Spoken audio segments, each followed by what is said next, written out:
I am a Muslim, the things I say, in everything I do every day. We are Muslims, the things we say, in everything we do every day.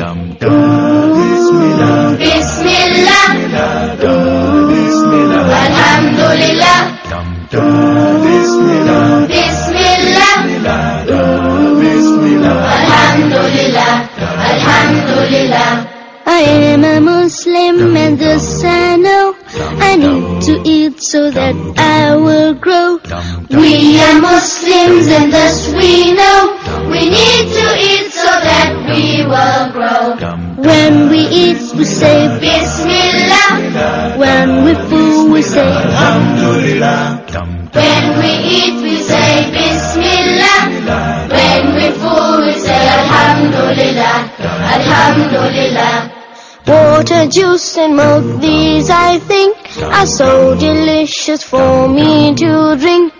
Water, juice and milk, these we think are so delicious for us to drink. When we drink we say Bismillah, when we're done we say Alhamdulillah.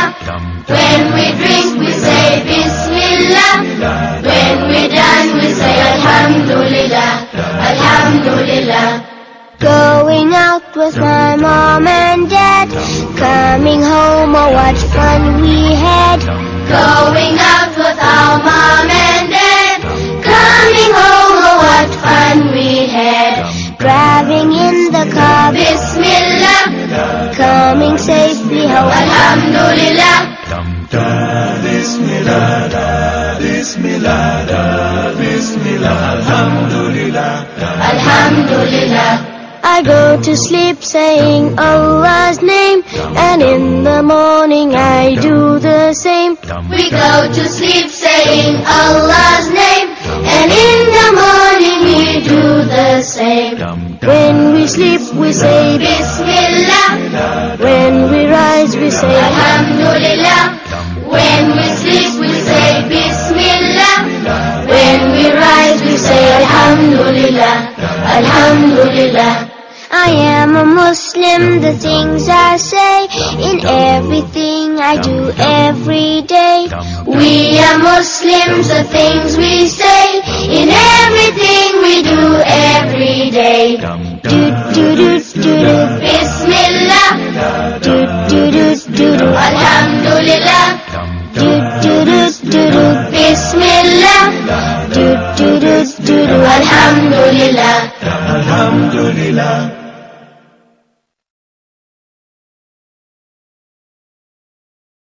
عليكم ورحمة الله وبركاته. الحمد لله رب العالمين والصلاة والسلام على رسوله الكريم وعلى آله وصحبه أجمعين. আজকের আলোচ্য বিষয় আমাদের শিরক নিয়ে। শিরক কাকে বলে? শিরক মানে হচ্ছে শরীক করা, একটা জিনিসে অপর জিনিসকে শরীক করা। আপনার আব্বার সম্পত্তিতে আপনি একা নন, যদি আপনার ভাই থাকে, আপনার ভাই সম্পত্তিতে শরীক, বোন থাকলে শরীক। একই জিনিসে বিভিন্ন জনের শরীক হওয়া। আপনি একটা প্লেটে খাচ্ছেন, হঠাৎ আমি উপস্থিত হলাম, হুজুর আসুন শরীক হন, আমরা বলি শরীক হওয়া। এই শরীক করা মানে শিরিক করা। শিরিক করা শরীয়তে কি? আজকের সেই প্রসঙ্গ যে শিরক বান্দার আল্লাহর রুবুবিয়াত, রুবুবিয়াত মানে আল্লাহর যে রব হওয়ার ব্যাপার, উলুহিয়াত আল্লাহর ইলাহ বা উপাস্য হওয়ার ব্যাপার, কিংবা তার গুণাবলীতে শরীক করা, শরীক স্থির করা, অংশী স্থাপন করা, এই হলো, একে বলা হয় শিরিক। এই শিরিক দুই প্রকার, ছোট শিরিক আর বড় শিরিক। বড় শিরিক হলো ইবাদতের কোনো কিছুকে গায়রুল্লাহর নামে নিবেদন করা। যে কোনো রকমের ইবাদত, যেটাই বলা হবে এটা আল্লাহর ইবাদত, সেটা যদি গায়রুল্লাহর জন্য নিবেদন করা হয় তাকে কি বলা হয়? শিরিক। যেমন দোয়া করা ইবাদত, যদি গায়রুল্লাহর কাছে দোয়া করি তাহলে শিরক। নজর মানা ইবাদত, যদি গায়রুল্লাহর নামে নজর মানি তাহলে শিরক। কুরবানি করা ইবাদত, যদি গায়রুল্লাহর নামে কুরবানি করি তাহলে শিরক। সিজদা করা ইবাদত, যদি গায়রুল্লাহর নামে সিজদা করি তাহলে শিরক। এ হলো বড় শিরক, ছোট শিরক না। এতে সংশ্লিষ্ট ব্যক্তি তওবা না করে মারা গেলে চিরস্থায়ী জাহান্নামবাসী হবে, চিরস্থায়ী জাহান্নামবাসী। সে কোনোদিন জাহান্নাম থেকে বের হতে পারবে না, যদিও সে নামাজ রোজা করেছে, সে মুসলমান, তার নাম মুসলমান, তার বাপ দাদা মুসলমান, কিন্তু শিরিক করে মারা গেলে তার সমস্ত আমল বরবাদ হয়ে যাবে এবং চিরস্থায়ী জাহান্নামবাসী হবে। যেহেতু আল্লাহ তাআলা বলছেন ওয়ালাউ আশরাকু লাহাবিতা আনহুম মা কানু ইয়ামালুন, যদি তারা শিরিক করত তাহলে তাদের সমস্ত আমল কি হয়ে যেত? পণ্ড হয়ে যেত। কাদের কথা? এটা নবীদের কথা। আল্লাহ তাআলা নবী সাল্লাল্লাহু আলাইহি ওয়াসাল্লামকে বলেছেন লাইন আশরাকতা লা ইয়াহবাতান্না আমালুক, নবী আমি জানি তুমি শিরিক করবে না। আর নবীর আমল সব থেকে বড়, তাই না? বিশাল পরিমাণের আমল, সেই আমল তোমার, কিন্তু তুমি যদি শিরিক করো তো তোমার সমস্ত আমল কি হয়ে যাবে? পণ্ড হয়ে যাবে, ধ্বংস হয়ে যাবে। সুতরাং শিরিক হচ্ছে এমন খতরনাক, এমন মানে বিপজ্জনক জিনিস যে ভালো আমলকেও নষ্ট করে দেয়। যেমন এক গ্লাস দুধে যদি আপনি পেশাব, একমাত্র এক কাতরা পেশাব করে দেন, এক বিন্দু পেশাব ফেলে দেন, সমস্ত দুধটাই নষ্ট হয়ে যাবে।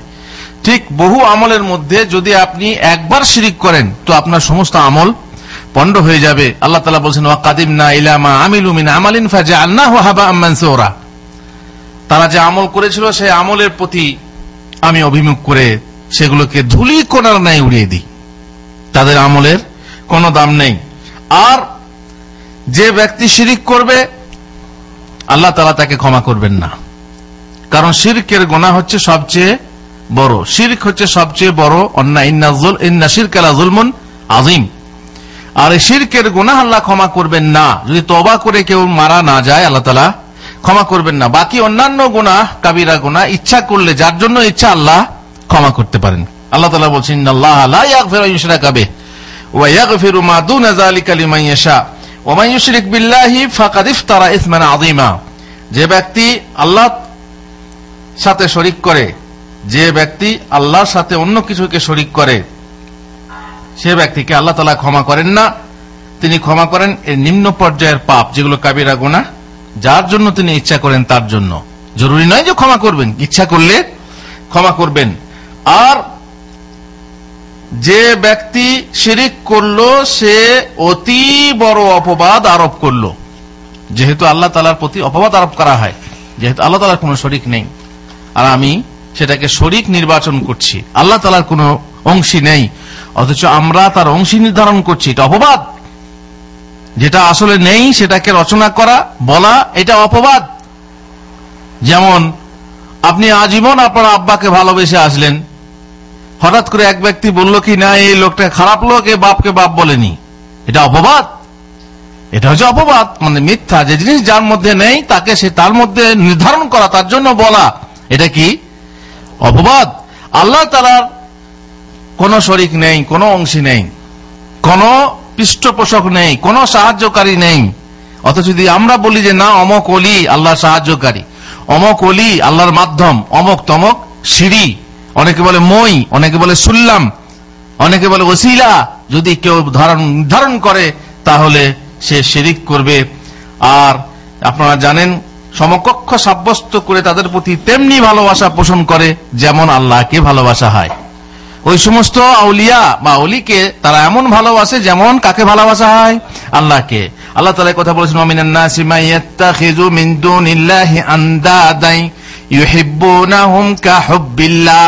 মানুষের মধ্যে কিছু মানুষ আছে যারা অন্যান্যকে আল্লাহর সমকক্ষ সাব্যস্ত করে এবং তাদের প্রতি তেমনি ভালোবাসা পোষণ করে যেমন আল্লাহকে ভালোবাসা হয়, যেমন আল্লাহকে ভালোবাসা হয়, যেমন আল্লাহকে তাজিম করা হয়, যেমন আল্লাহকে সমীহ করা হয়, ঠিক সেই রকমই আল্লাহর ওলিদেরকে।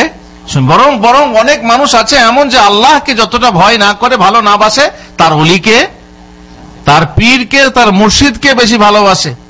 যদি তাকে বলেন আল্লাহর নামে কসম খেয়ে বলো দেখি এটা করনি, বলবে আল্লাহর কসম করে বলছি করিনি। আর যদি বলা হয় তো বলো তো অমুক অলির নামে কি পীর সাহেবের নামে কসম করে বলো তো, তখন দেখবেন করবে না। তার কারণ সে জানে যে আল্লাহ হচ্ছে হালকা জিনিস, আর তার থেকে ভারী জিনিস কি চোখের সামনে যে আছে। এই জন্য মূর্তি পূজকরা মূর্তি পূজা করে, বলে চোখের সামনে না দেখলে তাকে বিশ্বাস করা যায় কি করে। দিয়ে তারা সামনে একটা মূর্তি দেখে কার বলে আমরা সেই সৃষ্টিকর্তার উপাসনা করি, কিন্তু সব বাজে কথা। এ হচ্ছে শিরিক। তার রূপ তার আকার নির্ধারণ করে, তার মূর্তি নির্ধারণ করে কি করা, তাকে কল্পনা করা। রবি ঠাকুরের কথায় চায়ের পেয়ালাতে সমুদ্র দর্শন করা, এটা যেমন অসম্ভব, তেমনি মূর্তি তৈরি করে, মূর্তি নির্মাণ করে, কাঠের কিংবা পাথরের কিংবা লোহার কিংবা পিতলের মূর্তি নির্মাণ করে সেই সৃষ্টিকর্তা, সেই বিশাল সৃষ্টিকর্তা, কত বড় সৃষ্টিকর্তা, সেই বিশাল সৃষ্টিকর্তাকে কল্পনা করা মূর্খামি ছাড়া কিছু না। কত বড় সৃষ্টিকর্তা, যার পা রাখার জায়গা হলো ওয়াসিয়া কুরসিয়ুহুস সামাওয়াতি ওয়াল আরদ, যার পা রাখার জায়গা কুরসি, সেই কুরসি হচ্ছে সমস্ত আসমান জমিনে পরিব্যাপ্ত। তাহলে আরশ তার উপরে, সে আরশ কত বিশাল, যে আরশ সারা সৃষ্টি, সমস্ত সৃষ্টি থেকে সব থেকে বড়। আর সেই জিনিসের কল্পনা করি আমরা সামান্য মূর্তি দিয়ে, এটা তো একদম মানে জ্ঞানের বাইরে, মাকুলই নয়, এটা হতেই পারে না, এটা জ্ঞানে ধরতেই পারে না। মোট কথা শিরিক হচ্ছে বড় জুলুম, বড় অন্যায়। যে শিরিক করবে সে চিরস্থায়ী জাহান্নামবাসী হবে। আল্লাহ তাআলা বলছেন ইন্নাহু মান ইউশরিক বিল্লাহ ফাকাদ হারামাল্লাহু আলাইহিল জান্নাতা ওয়া মাওয়াহুন নার ওয়া মা লিয-যালিমিনা মিন আনসার। যে ব্যক্তি শিরিক করবে তার ঠিকানা আল্লাহ কোথায় দেবেন? জাহান্নাম। আল্লাহ তাআলা তার জন্য জান্নাতকে হারাম করে দেবেন। আল্লাহ তাআলা জান্নাতকে হারাম করে দেবেন তার জন্য। আর জালেমদের জন্য, জালেম কারা? যারা জুলুম করে। জুলুম তো তিন প্রকার, আপনারা জানেন। তিন প্রকার জুলুম কি কি? এক হচ্ছে যে নিজের প্রতি জুলুম, পাপ করলে নিজের প্রতি জুলুম করা হয়, কারণ তার শাস্তি নিজেকেই ভোগ করতে হয়, তাই না? বলে নিজের পায়ে কুলুল মারা, বলে না? আর অপরের প্রতি জুলুম করা, কাউকে মারলেন, কাউকে অন্যায়ভাবে গালি দিলেন, কাউকে ব্যথা দিলেন, এ হচ্ছে অপরের প্রতি জুলুম। আর সব থেকে বড় জুলুম, যিনি সব থেকে বড়, তার প্রতি জুলুম করা, তার প্রতি অন্যায় করা, সেটা হচ্ছে কি? শিরক। ইন্না শিরকা লাযুলমুন আযীম। এই জুলমে আযীম যে করবে তাদের জন্য ওয়া মা লিয-যালিমিনা মিন আনসার, সেই জালেমের জন্য কোনো সাহায্যকারী থাকবে না। জাহান্নামে যত চিৎকার করবে করুক, যত কান্না করবে করুক, যত রোদন করবে করুক, যত প্রার্থনা করবে করুক, কিন্তু ওয়ানাদাউ ইয়া মালিকু লিয়াকদি আলাইনা রাব্বুক, মালিককে, জাহান্নামের দারোগাকে বলা হবে, মালিক তোমার প্রভুকে আহ্বান করো যেন আমাদেরকে নিশ্চিহ্ন করে দেয়, খালাস, যেন মারা যায়। এইভাবে কষ্ট আর সহ্য হয় না। তোমরা মারা গেলে তো সবই শেষ হয়ে যাবে, না, মারা যাবে না। কুল্লামা নাদিজাত জুলুদুহুম বাদদালনাহুম জুলুদান গায়রাহা লিয়াযুকুল আযাব, চামড়া পুড়ে ছাই হয়ে যাবে, খসে যাবে, আবার তার স্থলে নতুন চামড়া গজাবে। কি জন্য? যাতে করে আযাব ভোগ করতে থাকো, চিরস্থায়ী আযাব। মোট কথা, শিরিক করে, বড় শিরিক করে যদি কেউ বিনা তওবায় মারা যায়, আল্লাহ তাআলা তাকে ক্ষমা করবেন না এবং চিরস্থায়ী তাকে জাহান্নামে থাকতে হবে। আর বড় শিরিকের উদাহরণ আপনারা শুনেন। এবার ছোট শিরিক শুনুন। ছোট শিরিক হলো কোরআন ও হাদিসে যাকে শিরিক নামে আখ্যায়িত করা হয়েছে, তবে তা বড় শিরকের পর্যায়ভুক্ত নয়। এই প্রকারের শিরক মিল্লাতে ইসলাম থেকে বহিষ্কার করে না, ছোট শিরিক, কিন্তু তা তৌহিদকে কমিয়ে দেয়। যেমন স্বল্প পরিমাণ দিয়া লোক দেখানো কোনো কাজ করা। আপনি কোনো কাজ করলে লোককে দেখিয়ে, সেটা কি হয়? কাজটা আপনি করছেন কার জন্য? আল্লাহর জন্য, কিন্তু তার সঙ্গে লোককে শরীক করছেন, কিন্তু সে আল্লাহ ব্যতীত কেউ উপকার অপকার করতে পারে না। আর ও বলা যে আল্লাহ এবং অমুক চাই তো, ইত্যাদি, আল্লাহ এবং অমুক যা চায় বলা ইত্যাদি। তার মানে আল্লাহর সাথে, আল্লাহর ইচ্ছার সঙ্গে মানুষের ইচ্ছাকে একসঙ্গে যোগ করা। কিভাবে বলতে হবে? আল্লাহ যা চান তারপর আপনি যা চান বললে পরে শিরিক হবে না, ছোট শিরিক হবে না। কিন্তু আল্লাহ ও আপনি যা চান তাই হবে যদি বলেন, তাহলে কি হয়ে যাবে? ছোট শিরিক হয়ে যাবে। আল্লাহ রাসূল সাল্লাল্লাহু আলাইহি ওয়াসাল্লাম বলেছেন, আখওয়াফু মা আখাফু আলাইকুম আশ-শিরকুল আসগার, তোমরা জানি তোমরা পাকা ঈমানদার, তোমরা বড় শিরিক করবে না, কিন্তু ছোট শিরিককে আমি তোমাদের জন্য সবচেয়ে বেশি ভয় করি। ছোট শিরিক কেমন? তা হলো রিয়া। রিয়া মানে লোক দেখানি কাজ করা। নামাজ পড়ছেন, এমন সময় আপনার মনে হলো যে একজন আমাকে দেখছে, হুজুর আমাকে দেখছে, তখন নামাজটাকে সুন্দর করতে লাগলেন। নামাজ পড়ছেন আল্লাহর জন্য, কিন্তু নামাজের সৌন্দর্য কার জন্য এলো? একজন সৃষ্টির জন্য। আর সেটা হলো কি? শিরিক। বুঝতে পেরেছেন? মান হালাফা বিশাইইন দুনাল্লাহ ফাকাদ আশরাক। হাদিসে আছে, যে ব্যক্তি আল্লাহ ছাড়া অন্যের নামে কসম খাবে, হলফ করবে, কিরে করবে, সে শিরিক করবে। কিন্তু এই শিরিকটা নিয়ত অনুযায়ী ছোট হতে পারে, বড় হতে পারে। যদি আপনি মনে করেন যার নামে আপনি কসম করছেন সে আল্লাহ থেকে বড়, অথবা আল্লাহ সমান, তাহলে তো বড় শিরিক হয়ে গেল। আর যদি বলেন না ওইরকম নয়, তবে হ্যাঁ শিরিক এরকম, এর সঙ্গে এর নামে কসম করা চলবে, তাহলে ছোট শিরিক হবে। নবীর নামে কসম, আলীর নামে কসম, মায়ের নামে কসম, বাপের নামে কসম, কাবার নামে কসম, ছেলের মাথা ছুঁয়ে কসম, পশ্চিম দিকে মুখ করে কসম, মসজিদ ছুঁয়ে কসম, মেম্বার ছুঁয়ে কসম, হ্যাঁ পীরের মাজার, পীরের নাম নিয়ে অমক বাবার ওলি, অমক বিভিন্ন নামের কসম মানুষ করে থাকে। হ্যাঁ খাজা বাবার কসম, অমুক বাবার কসম। এই যে কসম যদি কেউ করে, যদি সে আল্লাহর সঙ্গে তুলনা করে, তো বড় শিরক হয়ে গেল। আর যদি না ছোট, তার মনে এরকম থাকে, তাহলে কি হবে? সেটা ছোট শিরিক হয়ে যাবে। তারপরে রোগ বালা দূর করার জন্য তাবিজ ব্যবহার করা ছোট শিরিক। কিন্তু যদি আপনার মনের ভিতরে এটা থাকে যে না, এটা এমন পাওয়ার আছে যে আল্লাহর মতো এটা কাজ করতে পারে, অ্যাটম বম আমার কাছে বাঁধা আছে, আমার কাছে কোনো রোগ বালা আসবে না, জিন ভূত আসবে না, তাহলে কি হয়ে যাবে? বড় শিরিক হয়ে যাবে। সুতরাং নিয়ত অনুযায়ী যদি বলেন না এটা কারণ, এটা বাঁধলে পরে আমার রোগটা ভালো হবে, যদি সাধারণ কারণ মনে করে, অথচ সেটা কারণ নয়, শরীয়তে সেটা কারণ নয়। আপনি ওষুধ খান, সেটা শরীর কারণ, চিকিৎসা রোগ দূর করার জন্য ওষুধ খাওয়া কি শরীর কারণ, কিন্তু তাবিজ বাঁধা শরীর কারণ নয়। আপনি আপনার জ্বর হয়েছে, ফেভারল খান, এটা শরীর কারণ, কিন্তু জ্বর হয়েছে বলে খেজুর পাতা খাবেন, তাহলে কি এটা শরীর কারণ হবে? না। যদি বিজ্ঞান না বলে এবং শরীয়ত না বলে যেটা চিকিৎসা নয়, সেটা চিকিৎসা করা হলো কি শিরক। আপনার ঘরে দেখছেন যে ঘরে বরকত হচ্ছে না, ব্যবসায় উন্নতি হচ্ছে না, ধান ফসল ভালো হয় না, জ্বর জ্বালা লেগেই আছে, দিয়ে হুজুরকে ডাকলেন, হুজুর বললেন কি ঘর বন্ধ করতে হবে, ঘরে বেবরকতি ঢুকেছে।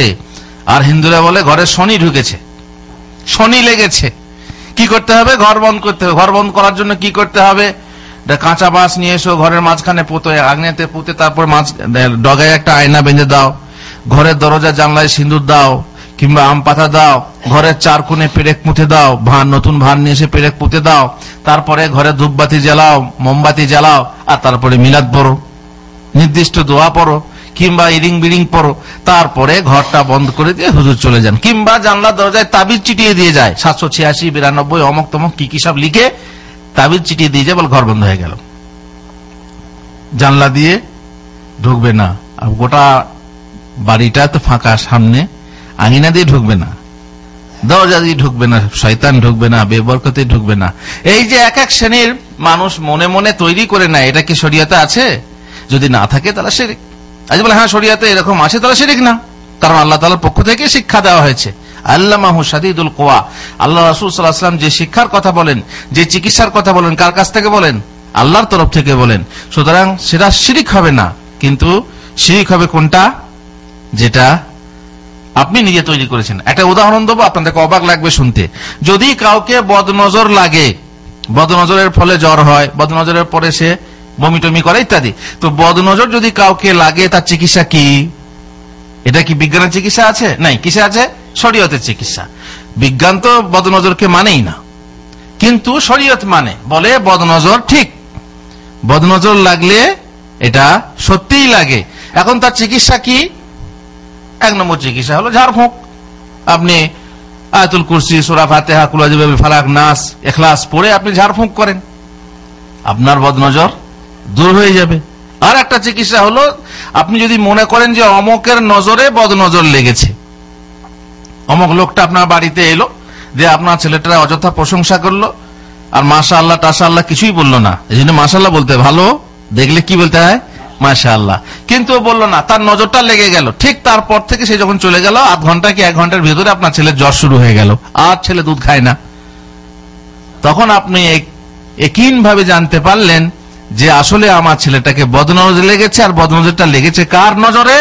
ওই যে একটু আগে অমুক জন এসেছিল সে এরকম বললো, তার ফলে বদনজর লেগেছে। যদি আপনি জানতে পারেন, তাকে আপনি এমন ভাবে বলবেন যাতে ঝগড়া সৃষ্টি না হয়, যে ভাই দেখুন, বা যদি মেয়ে ছেলে হয় তাকে বুঝিয়ে বলতে হবে, মা বোন বলে যাই হোক, যে তুমি আমার বাড়ি এসেছিলে, তারপরে ছেলেটা কে প্রশংসা করলে, তারপর থেকে আমার এই ছেলেটার এই অবস্থা, তুমি কিছু মনে করো না, তুমি কুল্লি করে উজু টুজু করে সেই উজুর পানি আমাকে দাও, আমি ছেলেটাকে গোসল দেবো, আমার বদনজর ভালো হয়ে যাবে। কি মনে করেন এটা? যার নজর লেগেছে তার গোসল করা পানি, উজু করা পানি নিয়ে যদি যাকে বদনজর লেগেছে তাকে গোসল দেওয়া হয়, তো বদনজর ভালো হয়ে যাবে। এটা শিরিক না? এটা মনে হচ্ছে শিরিক, কিন্তু যদি হাদিসে বলে, আল্লাহ রাসূল সাল্লাল্লাহু আলাইহি ওয়াসাল্লাম বলেন, তাহলে কি শিরিক হবে? না, এইরকমই হাদিসে আছে। বদনজর দূর করার জন্য এটা একটা চিকিৎসা, এটাকে আমরা শিরিক বলি না। কেন? যেহেতু চিকিৎসা শরীয়তে আছে। এবারে এইটা আছে বলে আপনি অন্য চিকিৎসা করবেন, সেটা যেহেতু শরীয়তে নেই, বিজ্ঞানও মানে না, এটা তো বিজ্ঞান মানে না, বিজ্ঞানও মানছে না, আর বিজ্ঞান মানলো শরীয়ত সেটাকে মানবে। অভিজ্ঞতার ফলে দেখা যায় যে হ্যাঁ এটা চিকিৎসা, সেটাকে চিকিৎসা বলে মানবে। কিন্তু অভিজ্ঞতায় দেখা গেছে যে চিকিৎসা নয়, আর শরীয়তও বলছে এটা চিকিৎসা নয়, সুতরাং সেটা কি ব্যবহার করা শিরিক হয়ে যাবে। এই জন্য তাবিজ ব্যবহার করা কি শিরিক, হয় ছোট শিরিক, না হয় বড় শিরিক। আর জানেন যে কিছু কিছু তাবিজ আছে যেগুলো শিরিক না। তাবিজ হচ্ছে তিন প্রকার। এক প্রকার হচ্ছে যে মাদুলির ভিতরে মাটি, হাড়, পালক, পশুর লোম, হ্যাঁ ইত্যাদি ভরে, কিংবা কোনো ধাতু ভরে ব্যবহার করতে দেওয়া হয়, এগুলো হচ্ছে শিরিক, তাই না? 2 নম্বর তাবিজ হচ্ছে যে কাগজের ওপরে, কিংবা ভূজপত্রের ওপরে, কিংবা হরিণের চামড়ার ওপরে, কিংবা বাঘের চামড়ার ওপরে লেখা হয়। কি লেখা হয়? 786, 92, ফেরাউন, শয়তানের নাম, জিনের নাম, ফেরেশতার নাম, তারপরে ইয়া আলী মদদ কুন। দেখবেন আপনার তাবিজের বই পড়লে দেখবেন কত রকম চেহেল কাফি, দরুদ, আর কি সব ইরিং বিরিং নানা রকমের দোয়া, যেগুলো শিরকি। ইয়া আলী মদদ কুন মানে হে আলী আমাকে সাহায্য করো। দেখছেন, আলীকে বলা হচ্ছে আমাকে সাহায্য করো, আল্লাহকে ছেড়ে দিয়ে। এই শ্রেণীর কথা লিখে যদি মাদুলিতে ভরে ব্যবহার করতে দেওয়া হয়, এটা শিরিক, তাই না? কিন্তু কিছু কিছু হুজুর আছেন যারা কোরআনের আয়াত লিখে মাদুলিতে ভরে ব্যবহার করতে দেন, এটা কি শিরিক? না, যেহেতু কোরআন হচ্ছে আল্লাহর সিফাত, কোরআনের নামে কসম করা যায়, তাই না? কোরআন ছুঁয়ে, কোরআন স্পর্শ করে, কোরআন ধরে কসম করা যায়। সুতরাং কোরআনের আয়াত যদি কেউ লিখে মাদুলিতে ভরে ব্যবহার করতে দেয়, সেটাকে শিরিক বলবেন? শিরিক বলা যাবে না, সেটা কি খারাপ, সেটা ব্যবহার করা না জায়েজ। কেন না? তাতে কোরআনের অপমান হয়। সেই কোরআনের আয়াত আপনি হাতে বেঁধে নাপাক হবেন, বাথরুমে যাবেন, অপবিত্র হবেন, ইত্যাদি ইত্যাদি। তো সেই ক্ষেত্রে কোরআনের অপমান হয় বলে আপনার এটা ব্যবহার করা জায়েজ নয়। তাছাড়া আল্লাহ রাসূল সাল্লাল্লাহু আলাইহি ওয়াসাল্লাম থেকে প্রমাণিত নেই যে তিনি কোরআনের আয়াত লিখে দিয়ে কারো হাতে বেঁধেছেন, বা কারো কোমরে বেঁধেছেন, কারো গলায় ঝুলিয়েছেন ইত্যাদি। এগুলো কি হবে? এগুলো হচ্ছে, দেখবেন অনেকে গলাতে, আপনি পাড়া গ্রামে যান, ছোট্ট বাচ্চা দেখবেন তার গলাতে 4-5 রকমের মাদুলি, রূপোর মাদুলি, লোহার মাদুলি। কি ব্যাপার? বলছে এটা দুধ তোলার জন্য, এটা সর্দির জন্য, এটা উড়োজোরের জন্য, এটা অমুকের জন্য। তাবিজের ভারে ছেলে বড় হতে পারে না, ওই ছোট হয়েই থাকে। এত তাবিজ ব্যবহার করা হয়। শুধু তাবিজ ছোট বাচ্চা কি না, গরুর গলাতেও দেখবেন তাবিজ ঝুলানো। কেন না? গরুকে নজর লেগে যাবে। ছোট ফুটফুটে বাছুর হয় না, বাছুর যখন খুব লাফিয়ে বেড়ায় তখন নাকি লোকের নজর লাগতেও পারে। কিন্তু তার জন্য তাবিজ দিতে হবে না, তার জন্য ঝাড়ফুঁক আছে, ঝাড়ফুঁক ব্যবহার করুন, সেটা হচ্ছে বৈধ। সুতরাং তাবিজ হলো হয় ছোট শিরিক, না হয় বড় শিরিক। এখন শুনুন শিরকের প্রকার ভেদ, শিরকে আকবর আর শিরকে আসগরের মাঝে পার্থক্য কি? শিরকে আকবর আর শিরকে আসগরের মাঝে পার্থক্য কি? শিরকে আকবর যেটা, সেটা দিন থেকে মানুষকে খারিজ করে দেয়, মুসলমানকে ইসলাম থেকে খারিজ করে। যদি কেউ শিরকে আকবর করে তো খারিজ হয়ে যাবে, কিন্তু শিরকে আসগর করলে কোন মুসলমান ইসলাম থেকে খারিজ হবে না। 2 নম্বর পার্থক্য হচ্ছে এর কর্তা, শিরকে আকবরের কর্তা চিরস্থায়ী জাহান্নামবাসী হবে, কিন্তু ছোট শিরকের কর্তা মুশরিক, যদি সে ছোট শিরক করে মারা গেছে, জাহান্নামে গেলেও সে চিরস্থায়ী হবে না, শাস্তি ভোগে একদিন না একদিন জান্নাতে যাবে। আর বড় শিরক সমস্ত নেক আমলকে পণ্ড করে দেয়। বড় শিরিক যত রকমের আমল করেছেন সমস্ত আমল নষ্ট, আর ছোট শিরিক কেবল সেই আমলটা নষ্ট যে আমলে আপনি জড়িত, রিয়া করেছেন। যেমন নামাজ, আপনি 2 রাকাত নামাজ পড়লেন, খুব ভালো করে পড়লেন, যেমনি হুজুর ঢুকলো আর সুন্দর করে নামাজ পড়লেন, কোন নামাজটা বরবাদ হবে? শেষের 2 রাকাত, তাই না? নামাজটা এইটার জন্য কি রোজা বরবাদ হবে? না না, যেটা যে আমলটায় ছোট শিরক ঢুকবে সেই আমলটা নষ্ট হয়ে যাবে। শিরকে আকবর যে করে তার জান মাল হালাল হয়ে যায়, তার মানে তার বিরুদ্ধে যুদ্ধ করা যাবে। আর ছোট শিরক করলে পরে তার জান মাল হালাল হয় না। এবারে চলুন শিরকে আকবরের আরো কিছু প্রকারভেদ আপনাদেরকে বলবো। প্রথম নম্বর হচ্ছে শিরকুদ দাওয়া, তার মানে আহ্বানের শিরক। আহ্বানের শিরক মানে দোয়া করার সময়, প্রার্থনা করার সময়, এরকম উদাহরণ কি? ফাইজা রাকিবু ফিল ফুলকি দাউল্লাহ মুখলিসিন লাহুদ্দিন ফালাম্মা নাজ্জাহুম ইলাল বাররি ইযাহুম ইশরিকুন। যখন তারা, আপনারা জানেন মক্কার মুশরিকরা যখন বড় বিপদে পড়তো তখন কাকে ডাকতো? বড়কেই ডাকতো, সব থেকে বড় যিনি তাকেই ডাকতো। কিন্তু যখনই তাদেরকে আল্লাহ তাআলা বাঁচিয়ে ফিরিয়ে আনতেন তখনই তারা কি করত? আবার ছোটদেরকে ডাকতে শুরু করত, সৃষ্টিকে ডাকতে, মূর্তিকে ডাকতে, মূর্তির কাছে দোয়া করতে, প্রার্থনা করতে আরম্ভ করত। লাত, হবল, উজ্জা, অমুক তমক ইত্যাদি। এ হচ্ছে কি? দোয়ায় বা শিরকুদ দাওয়া, মানে দোয়াতে শিরিক। শিরকুন নিয়াহ, নিয়তে শিরিক। নিয়তে শিরিক কেমন? আল্লাহ তাআলা বলেন, মান কানা ইউরিদুল হায়াতাদ দুনিয়া ওয়া জিনাতাহা নুওয়াফি ইলাইহিম আমালাহুম ফিহা ওয়া হুম ফিহা লা ইউবখাসুন উলাইকাল্লাযিনা লাইসা লাহুম ফিল আখিরাতি ইল্লান নার ওয়া হাবিতা মা সানাউ ফিহা ওয়া বাতিলুম মা কানু ইয়ামালুন। শিরকুন নিয়াহ। এই যে বড় বড় লেকচার দিচ্ছি, বই লিখছি, ইসলামের কাজ করছেন, ইসলামের দাওয়াতের কাজ করছেন, কিসের জন্য?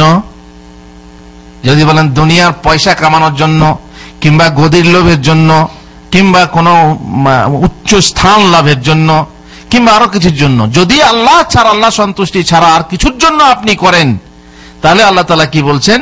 যে আমি তাদেরকে তাদের কৃতকর্ম সমূহের ফল পৃথিবীতেই পরিপূর্ণ রূপে প্রদান করে দিই এবং সেখানে তাদের জন্য কিছুই কম করা হয় না, দুনিয়াতেই পুরোপুরি পেয়ে যায়। এরা এমন লোক যে তাদের জন্য পরকালে জাহান্নাম ছাড়া আর কিছুই থাকে না, আর তারা যা কিছু করেছে তা সবই পরকালে নিষ্ফল হবে এবং যা কিছু করে তাও নিরর্থক হবে। শিরকুন নিয়া, নিয়তের ভেতরে শিরক এসে গেলে মুশকিল। আপনি ইসলামের কাজ করছেন, ওমান আহসানু কাওলাম মিম্মান দাআ ইলাল্লাহ, আল্লাহর দিকে আহ্বান যে করে তার থেকে ভালো লোক আর কে আছে? কিন্তু যদি সে আহ্বান করার উদ্দেশ্য এই হয়, টাকা পয়সা হয়, গদির লোভ হয়, কোন মর্যাদার লোভ হয়, কোন মহিলাকে বিবাহ করা হয়, তাহলে যে নিয়ত করেছে সেই নিয়তই পাবে দুনিয়াতে, এবং আখিরাতে সে একদম কি হবে? একদম বঞ্চিত হবে। নম্বর 3 শিরকুত তাআহ, আনুগত্যের শিরক। আল্লাহ তাআলা বলেন, ইত্তাখাযু আহবারাহুম ওয়া রুহবানাহুম আরবাবাম মিন দুনিল্লাহি ওয়াল মাসিহ ইবনে মারইয়াম ওয়া মা উমিরু ইল্লা লিয়াবুদু ইলাহান ওয়াহিদা লা ইলাহা ইল্লাহু সুবহানাহু আম্মা ইউশরিকুন। তারা আল্লাহকে ছেড়ে নিজেদের পণ্ডিত পুরোহিতদেরকে প্রভু বানিয়ে নিয়েছে। পণ্ডিত পুরোহিত, আমাদের ইমাম, বুজুর্গ, পীর, মুর্শিদ, এদেরকে কি বানিয়ে নেওয়া হয়? প্রভু বানিয়ে নেওয়া হয়। কিভাবে নেওয়া হয়? যখন আল্লাহ তাআলা যে জিনিসকে হালাল বলেছেন কিন্তু ওদের কথায় আমরা কি মনে করি? হারাম মনে করি। কিংবা আল্লাহ তাআলা যে জিনিসকে হারাম বলেছেন যখন আমরা ওদের কথায় কি মনে করি? হালাল মনে করি। তখন কি হয়? তাদেরকে প্রভু মানা হয়। আর এই প্রভু মানার ফলে কি হয়? শিরকুত তাআহ, আনুগত্যের শিরক। একমাত্র আনুগত্য পাওয়ার অধিকারী কে? মহান আল্লাহ। কিন্তু আমরা মাঝখানে এই নেতা বুজুর্গদের আনুগত্য করে আমরা শিরক করি। নম্বর 4 শিরকুল মাহাব্বাহ, ভালোবাসার শিরক। ভালোবাসার শিরক কেমন? ওই যে একটু আগেই বললাম যে কিছু মানুষ আছে যারা আল্লাহ ছেড়ে অন্যকে আহ্বান করে, অন্যকে তাজিম করে, অন্যকে মান্য করে, অন্যকে গণ্য করে, আর তাকে এমন ভালোবাসে যেমন আল্লাহকে ভালোবাসা হয়। এটা হচ্ছে ভালোবাসার শিরক। ভালোবাসা বলতে এই যেমন ছেলে মেয়েকে ভালোবাসা হয়, স্ত্রীকে ভালোবাসা হয়, সেরকম ভালোবাসা তো নয়। সে ভালোবাসা হচ্ছে প্রকৃতিগত ভালোবাসা, কিন্তু এই ভালোবাসা হচ্ছে ইবাদতের ভালোবাসা। এবারে চলুন শিরকে আকবর ও আসগরের কিছু উদাহরণ। শিরকে আকবর জালি, মানে বড় শিরক এবং স্পষ্ট শিরক। গায়রুল্লাহর উদ্দেশ্যে পশু জবাই করা। গায়রুল্লাহর উদ্দেশ্যে মাজারে গিয়ে খাসি জবাই করলেন, গরু জবাই করলেন, মুরগি জবাই করলেন, নজর মানত মানলেন, হে বাবা অমক, আমার যদি ছেলে হয় তো এখানে খাসি দেবো, কিংবা এখানে মিষ্টি দেবো, কিংবা এক থালা ভাত দেবো, কি এক হাঁড়ি ক্ষীর দেবো, এসবগুলো কি গায়রুল্লাহকে বিপদে ডাকা। যখন আপনি বিপদে পড়েছেন তখন আল্লাহকে না ডেকে কাকে ডাকছেন? বাবা অমক বাঁচাও, বাবা অমক বাঁচাও। এগুলো হচ্ছে বড় শিরিক এবং স্পষ্ট শিরকে আকবার, কিন্তু খাফি অস্পষ্ট বড় শিরিক। কেমন? যেমন মুনাফিকদের শিরিক ও তাদের লোক দেখানি কর্মকাণ্ড, গুপ্ত ভয়, সেই কাজে গায়রুল্লাহকে ভয় করা, যে কাজ আল্লাহ ছাড়া অন্য কেউ করতে পারে না। যেমন যেমন ঘাড় বেঁকিয়ে দেবে কে? আল্লাহ। আল্লাহর পক্ষ থেকে আল্লাহ ইচ্ছা করলে আপনার ঘাড়টা বেঁকে যাবে, তাই না? কিন্তু আপনি যে মনে করেন বাবা ওখানে থুতু ফেললে ঘাড় বেঁকে যাবে, পাটা বেঁকিয়ে দেবে কে? পাটা আপনার বেঁকিয়ে দেবে কে? এটা আল্লাহ করতে পারেন, কিন্তু আপনি ওখানে জুতো পরে গেলে তো পা বেঁকে যাবে। এই যে ভয়, যে এমন জিনিসকে ভয় করে যে জিনিস আল্লাহ ছাড়া কেউ করতে পারে না, তাহলে কি হবে? এটা শিরকে আকবার হবে, কিন্তু স্পষ্ট না, অস্পষ্ট। এবার চলুন শিরকে আসগারের উদাহরণ। শিরকে আসগার জালি, স্পষ্ট ছোট শিরিক, যেমন গায়রুল্লাহর নামে কসম খাওয়া, হ্যাঁ, নবীর কসম, মা বাপের কসম ইত্যাদি। তারপর যেমন এই কথাটা বলা, যেমন আল্লাহ আপনি যেমন যা চেয়েছেন, আল্লাহ আপনি যা চেয়েছেন বলা, এটা হচ্ছে স্পষ্ট ছোট শিরিক। অথচ আল্লাহ তারপর বলতে হয় আল্লাহ আর অমুক না থাকলে আমার যা হতো, আমার দুনিয়া সংসার অচল হয়ে যেত, আল্লাহ ও অমুক। এই যে এখানে ও বলে আল্লাহর সঙ্গে সমকক্ষ করা হয়, কিন্তু এটা ছোট শিরিক। আর ছোট হলো এটা স্পষ্ট, কি বলতে হবে? আল্লাহ তারপর। আর শিরকে আসগার খাফি, যেটা অস্পষ্ট ছোট শিরিক, যেমন সামান্য লোক প্রদর্শন। সামান্য লোক প্রদর্শন মানে নামাজ পড়ছেন, হঠাৎ করে আপনি সুন্দর করতে লাগলেন, সামান্য একটু রিয়া ঢুকে গেল, অথচ নামাজটা কার জন্য? আল্লাহর জন্য। অশুভ লক্ষণ মানা, কোনো কিছুকে অশুভ লক্ষণ মানা, শুভ লক্ষণ মাফি মুশকিল, ঠিক আছে, কিন্তু অশুভ লক্ষণ মানা, দেখো হ্যাঁ এই জোড়া ভুরু আছে, কি বলে জোড় ফাঁক আছে, মেয়েটা ভালো হবে না। তারপরে যে মেয়ের 6টা আঙ্গুল থাকে তার এই হয়, মানে খারাপ ভাবা আর কি। রাস্তায় যাচ্ছেন, ডাইনে শিয়াল বাঁয়ে গেলে ক্ষতি হয়, ডান চোখ লাফালে নোকসান হয়। তারপরে হঠাৎ সাইকেল নিয়ে যাচ্ছেন, হঠাৎ করে কালি হাঁড়ি নিয়ে কিংবা খালি কলসি নিয়ে এক মেয়ে আপনার সামনে পড়লো, আপনি ভাবলেন আপনার যাত্রা অশুভ হবে। রাত্রেবেলায় পেঁচা ডাকছে, পেঁচার ডাক শুনে ভাবলেন, কিংবা কুকুর ডাকছে, কুকুরের ডাক শুনে ভাবলেন কোনো বিপদ হবে। চালে বসে কিংবা আপনার বাড়ির গাছে বসে কা কা করে কাক ডাকছে, তখন আপনি দুধের ভাতে খা, কেউ মরবে গো, কিছু বিপদ হবে গো, কিছু রোগ আসবে, কিছু মহামারী আসবে। এই যে এই শ্রেণীর ধারণা, কুধারণা, এগুলো হচ্ছে কি? সব ছোট শিরিক। ছোট শিরিক, এই হচ্ছে মোটামুটি উদাহরণ। শিরক থেকে বাঁচার একটি উপকারী দোয়া। এমন কিছু শিরিক আছে যে মানুষ বুঝতে পারে না শিরিক করছে, অথচ শিরিক হয়ে যায়। রাসূলুল্লাহ সাল্লাল্লাহু আলাইহি ওয়াসাল্লাম, সাহাবী বলছেন আবু মুসা, একদা রাসূলুল্লাহ সাল্লাল্লাহু আলাইহি ওয়াসাল্লাম আমাদের মাঝে ভাষণ দিয়ে বললেন, হে লোক সকল, এই শিরিক থেকে সাবধান থেকো, কারণ তা পিঁপড়ের চলন অপেক্ষা অস্পষ্ট। পিঁপড়ে যেমন চলে অস্পষ্ট ভাবে, তেমনি কিছু শিরিক আছে যেগুলো অস্পষ্ট ভাবে মানুষ করে থাকে। আল্লাহর ইচ্ছায় এক ব্যক্তি বলল, হে আল্লাহর রাসূল, তা পিঁপড়ের চলন অপেক্ষা অস্পষ্ট হলে তা হতে কিভাবে সাবধান হব, কিভাবে বাঁচবো, বাঁচার উপায় কি? তখন রাসূলুল্লাহ সাল্লাল্লাহু আলাইহি ওয়াসাল্লাম বললেন, তোমরা আল্লাহর কাছে এই দোয়া করো, আল্লাহর কাছে দোয়া করে এই শিরিক থেকে, অস্পষ্ট শিরিক থেকে বেঁচো। কি দোয়া? আল্লাহুম্মা ইন্না নাউযু বিকা মিন আন নুশরিকা বিকা শাইআন না'লামুহু ওয়া নাস্তাগফিরুকা লিমা লা না'লাম। এই দোয়া আল্লাহর কাছে করলে পরে এমন যেগুলো অস্পষ্ট শিরিক আপনার অজান্তে হয়ে যাচ্ছে, আল্লাহ তাআলা ক্ষমা করে দেবেন। আপনারা জানেন শিরকের ইতিহাস, শিরিক কখন থেকে শুরু হয়? আদম সন্তানের মৌলিক অবস্থা হলো তৌহিদ। আদমের পর থেকে তৌহিদ ছিল, শিরিক তাদের মাঝে বাইরে থেকে অনুপ্রবেশ করেছে। অনুপ্রবেশটা কখন করেছে, কোন সময়ে? আদম ও নূহের মাঝে 10 শতাব্দীর ব্যবধান ছিল। 10 শতাব্দীর মানে 1000 বছর কি ছিল? ব্যবধান ছিল, তাই না? তারপরে অন্তর্বর্তী কালের সময় মানুষ সবাই তৌহিদবাদী ছিল। পৃথিবীর বুকে সর্বপ্রথম শিরিক ঘটে নূহের সম্প্রদায়ের মাঝে, যখন তারা নেক লোকেদের নিয়ে বাড়াবাড়ি করে, ওই যে 5জন লোককে নিয়ে বাড়াবাড়ি করে তাদের মূর্তি বানায়, অতঃপর সব শেষে আল্লাহকে ছেড়ে তাদের পূজা শুরু করে। মহান আল্লাহ নূহ আলাইহিস সালামকে তাদের মাঝে প্রেরণ করেন, তিনি তাদেরকে তৌহিদের প্রতি আহ্বান জানান। মুসা নবীর সম্প্রদায়ের মাঝে শিরিক, তাদের মাঝে শিরিক শুরু হয় যখন তারা বাছুর, গরু পূজা কখন থেকে শুরু হয়? গাই পূজা, গো পূজা কখন থেকে শুরু হয়? এই আমাদের ইন্ডিয়াতে এখন থেকে না, বহু আগে থেকে, মুসা আলাইহিস সালামের যুগ থেকে। খ্রিস্টানদের মাঝে শিরিক, ঈসা আলাইহিস সালামকে আসমানে তুলে নেওয়ার পর তাদের মাঝে শিরিক চালু হয়। পল বলে এক ব্যক্তি ছিল, যে প্রতারণা করেও ধোঁকা দিয়ে প্রকাশ করত যে সে মাসির প্রতি ঈমান রাখে। সেই খ্রিস্ট ধর্মে তৃতীয়বাদ, ক্রুশ পূজা ও আরো অনেক পৌত্তলিকতা প্রবিষ্ট করে, তৃতীয়বাদ ইত্যাদি। যে প্রথমে তো বললো যে আল্লাহর পুত্র ঈসা, তারপরে বললো যে না ঈসাই আল্লাহ এবং তিনজন আল্লাহ, এক হচ্ছে আল্লাহ, তারপরে মারিয়াম, তারপরে ঈসা ইত্যাদি বিভিন্ন রকম শিরিক তাদের মাঝে ঢুকলো। আরবের মাঝে শিরিক কখন এলো? আরবের মাঝে সর্বপ্রথম শিরিক চালু হয় আমর ইবনে লুয়াই খুজাই নামক এক ব্যক্তি কর্তৃক। আমর ইবনে লুয়াই খুজাই সেই ইব্রাহিম আলাইহিস সালামের ধর্মে পরিবর্তন ঘটায় এবং হিজাজের মাটিতে মূর্তি আমদানি করে লোককে তার পূজা করতে নির্দেশ দেয়। উম্মতে মুহাম্মাদিয়ার মাঝে শিরিক। উম্মতে মুহাম্মাদিয়া সর্বপ্রথম শিরিক শুরু হয় ৪র্থ শতাব্দীর পরে ফাতেমি শিয়াদের হাতে, যখন তারা কবরের ওপর গম্বুজ নির্মাণ করে। ইসলামে মিলাদের বিদাত ও নেক লোকেদের নিয়ে বাড়াবাড়ি বিদাত চালু করে। অনুরূপ যখন তরিকার পীর মাশায়েখদের নিয়ে বাড়াবাড়ি ভিত্তিক ভ্রান্ত সুফিবাদ আত্মপ্রকাশ করে, তখনও শিরকের প্রচলন ঘটে উম্মতে মুহাম্মাদিয়ার মাঝে।